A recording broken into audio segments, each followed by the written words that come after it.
Hujan besar mengguyur kota Bandung sejak Minggu siang, membuat suhu di kota Bandung ini begitu dingin, sedingin dari puncak klasemen BRI Super League yang berhasil direbut oleh pasukan Bojan Hodak dari tangan Borneo FC di akhir tahun 2025 setelah semalam Persib Bandung berhasil menang dari tim tamu PSM Makassar dengan skor 1-0 di Stadion Gelora Bandung Lautan Api. Dan pada minggu siang ini Borneo FC yang memimpin klasemen sejak awal musim ini harus takluk dari Malut United di Stadion Kiraha Maluku Utara. Semalam gue udah bikin review soal pertandingan Persib dan juga PSM dan juga gue udah post soal daily vlog atau stadion vlog untuk bisa kasih lihat kalian experience nonton langsung di GBLA. Nah, kalau misalkan hari ini gua mau ngebahas soal pertandingan yang begitu berkualitas antara Malut United melawan Borneo FC yang berakhir dengan skor 3-2 kemenangan untuk tim tuan rumah. Pertandingan yang berkualitas, pertandingan yang sangat menghibur untuk kita-kita penonton di long weekend ini. Karena kedua tim kita tahu memiliki kualitas pemain yang begitu luar biasa, begitu baik.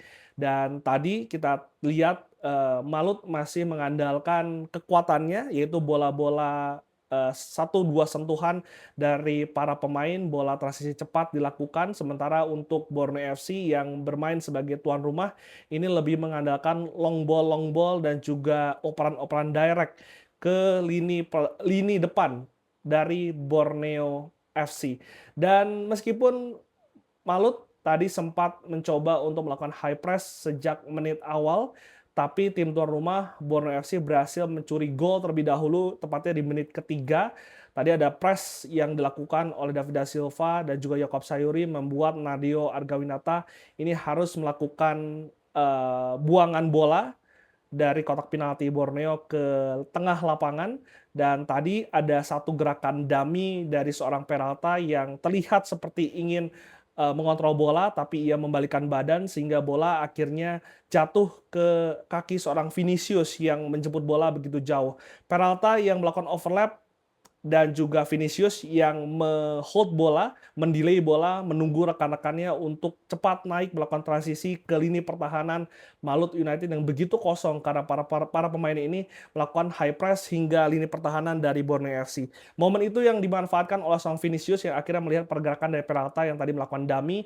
Bola tersebut dioper ke Peralta di sisi kanan penyerangan dari Borneo FC dan Peralta melepaskan satu buah umpan crossing ke seorang Juan Villa yang begitu bebas di sisi kiri pertahanan. Bahkan tadi kalau kalian lihat sebelum gol itu terjadi ada momen 6 lawan 3.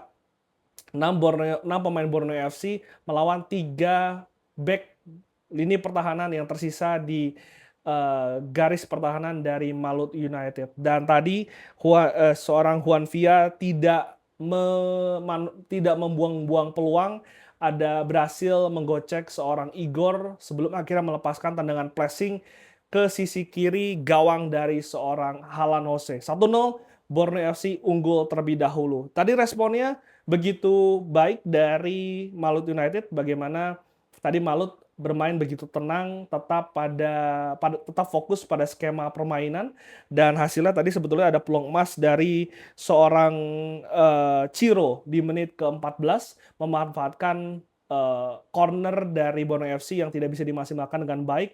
Ada satu momen counter attack transisi begitu cepat, hanya membutuhkan 3 sentuhan dari David da Silva dan juga satu pemain Malut sebelum akhirnya DDS ini memberikan satu umpan terobosan ke Ciro yang mengandalkan kecepatannya dan juga langsung berhadapan dengan seorang Nadio yang sebetulnya tadi sempat keluar dari gawangnya, berhasil digocek oleh seorang Ciro sehingga gawang tersebut sebetulnya sudah kosong dan Ciro akhirnya melepaskan satu buah tembakan. Tapi ada backup yang begitu baik dari para pemain Borneo FC ketika melihat Nadio ini sudah keluar, mereka langsung cepat membackup dan juga langsung berdiri. Ada 2 pemain berdiri di garis gawang dari Borneo FC sehingga tadi ketika tendangan seorang Ciro berhasil dilepaskan, ada satu save dari Kehirose mematahkan peluang emas pertama dari Malut United di pertandingan kali ini.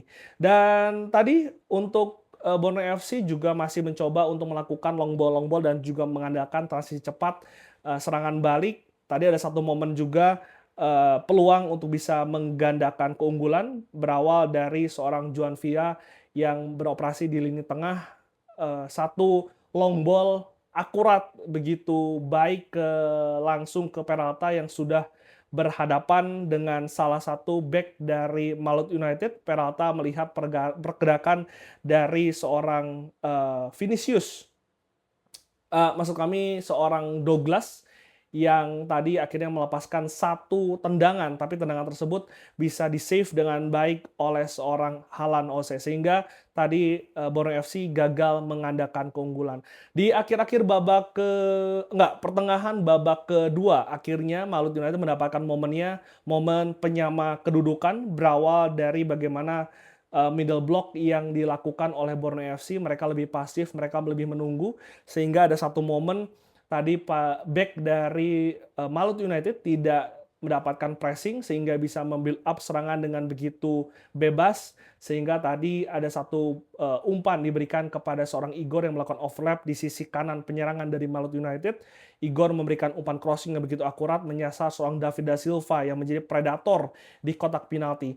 David da Silva kita tahu memiliki kualitas yang begitu baik, baik itu secara kontrol, secara proteksi bola, dan juga finishing, dan itu dibuktikan oleh gol penyama tadi.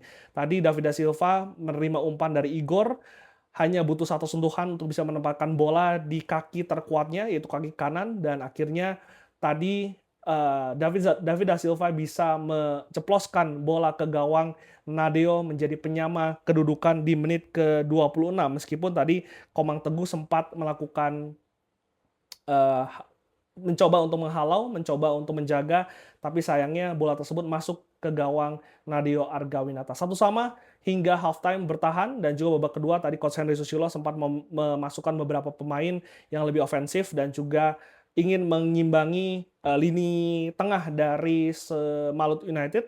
Taren Del Pino dimainkan, tadi ada Safrin Tahar untuk lini belakang dimainkan, dan juga Manahati Letusen ini akhirnya juga dimainkan.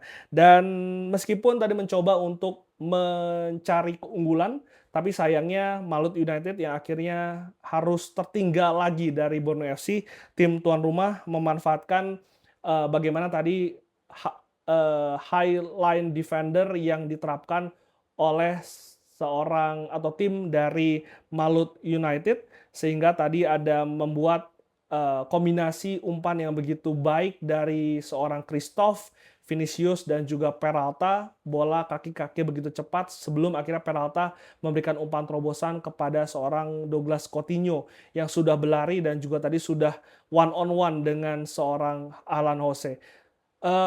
Finishing yang begitu berkualitas, sangat tenang dari seorang Coutinho membuat akhirnya Borneo FC kembali unggul 2-1 di Stadion Kiraha. Responnya tadi Malut juga mencoba untuk terus melakukan tekanan. Tadi ada satu peluang dari seorang Yacob Sayuri menerima umpan dari Yance Sayuri, sudah bebas tapi bolanya masih melambung tinggi, sampai dengan akhirnya di menit ke-69 Malut mendapatkan momennya melalui skema counter attack, di mana tadi ada corner kick dari Borneo FC yang tidak bisa dimaksimalkan, bolanya muntah keluar kotak penalti dari Malut United. Ahmad Agung miskoordinasi dengan salah satu pemain Borneo FC, salah memberikan umpan yang dilakukan dengan kepala, sehingga membuat tadi bola berhasil dicuri, dan juga membuat tadi ada momen 3 lawan 2, dan Tyron akhirnya bisa memberikan umpan kepada seorang Taufik Rustam sebelum Taufik Rustam akhirnya mencoploskan bola ke gawang dari Nadeo, membuat skor 2-2. Di sisa akhir babak kedua, Borneo FC begitu bermain sangat tertekan, mereka melakukan low block, didominasi oleh Malut United yang mencoba untuk bisa membongkar pertahanan dari Borneo FC melalui umpan-umpan silang dari sisi kiri pertahanan dari Borneo FC, sampai dengan ada satu momen Manahati Letusen melepaskan satu buah umpan silang ke tiang kedua, di mana situ ada Tyrone Del Pino yang sudah berdiri bebas, dan Tyrone memantulkan bola ke tengah kotak penalti dari seorang Nadeo. Di situ sudah ditunggu seorang Franca yang tidak dijaga. Tadi Christoph kehilangan fokus karena ini gol di menit ke-95, membuat akhirnya Gustavo Franca memastikan 3 poin kemenangan untuk Malut United dari Borneo FC. Dengan hasil ini, Malut mencatatkan 10 kali game tanpa kalah, 8 kali menang dan juga 2 imbang. Mereka sangat bermain luar biasa ketika bermain di kandang di Kiraha, dan juga saat ini Malut berhasil menggeser posisi Persija Jakarta di posisi ketiga dengan raihan 31 poin. Tapi Persija masih mengantongi satu laga lagi yang akan dimainkan pada besok malam melawan Bayangkara. Sementara Malut akan menghadapi PSBS Biak di bulan Januari. Sementara untuk Borneo FC ini merupakan 4 pertandingan dengan tren negatif tanpa kemenangan setelah mereka unbeaten selama 11 kali dari awal musim hingga pekan ke-11. Mereka saat ini berada di posisi kedua, tergeser dari Persib Bandung di puncak klasemen dengan sama-sama raihan 34 poin, dan Borneo FC masih belum bisa bernafas lega karena habis ini mereka harus menjamu PSM Makassar yang begitu menyulitkan Persib Bandung di GBLA pada kemarin malam. Hasil ini membuat Persib Bandung tadi yang gue katakan berada di posisi puncak, dan kemarin gue udah bikin review.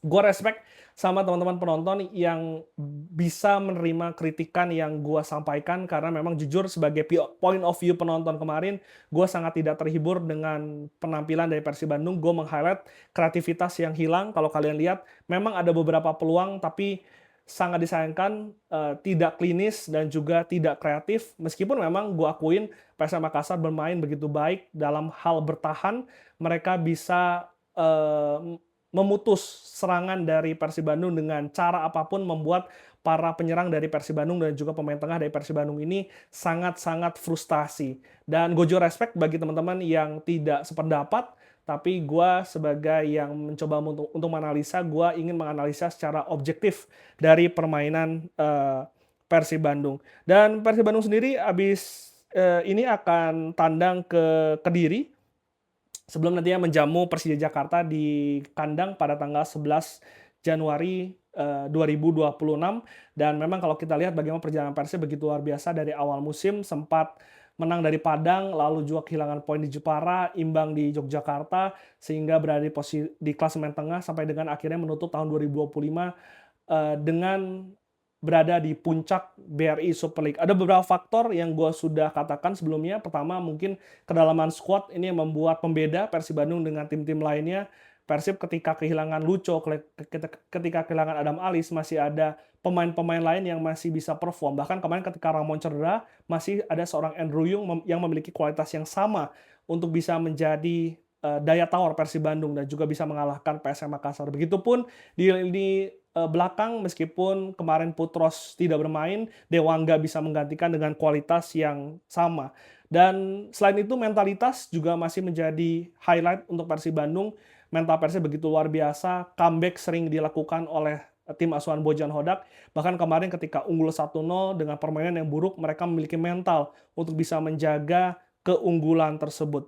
7 poin atau 7 kemenangan beruntun di home juga menjadi kunci. Mereka sangat sulit untuk dikalahkan ketika bermain di harapan para bobotoh, karena bobotoh sendiri memberikan dukungan yang luar biasa. Kemarin bahkan sampai 29.000 bobotoh yang hadir langsung di Stadion Gelora Bandung Lautan Api. Di saat yang lain, Persib juga ketika laga tandang ini beberapa kali kalah, meskipun beberapa kali kalah, tapi juga beberapa kali berhasil mencuri poin penuh dan juga seri di kandang-kandang lawannya. Sementara yang terakhir, kekuatan yang gue bisa katakan adalah lini pertahanan Persib yang begitu luar biasa. Teja Pakualam sudah mencatatkan 8 clean sheet hingga pekan ini, dan juga itu bagaimana kekuatan Teja yang begitu bermain sangat baik, sangat konsisten, kualitas save-nya, positioning-nya sangat baik, dan juga ditopang oleh 4 back yang meskipun bergantian tapi memiliki kualitas yang rata dan juga merata.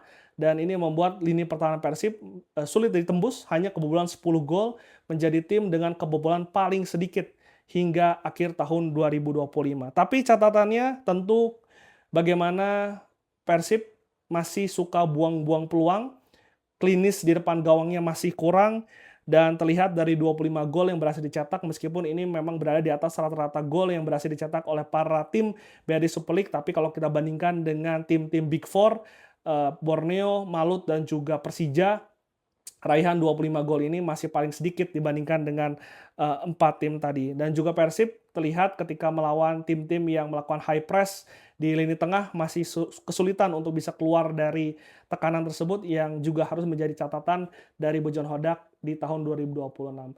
Menurut kalian gimana Persib Bandung di Super League pada musim kali ini? Apakah bisa mencatatkan hat-trick juara atau apa yang membuat Persib Bandung bisa goyang di putaran kedua? Coba tulis di kolom komentar.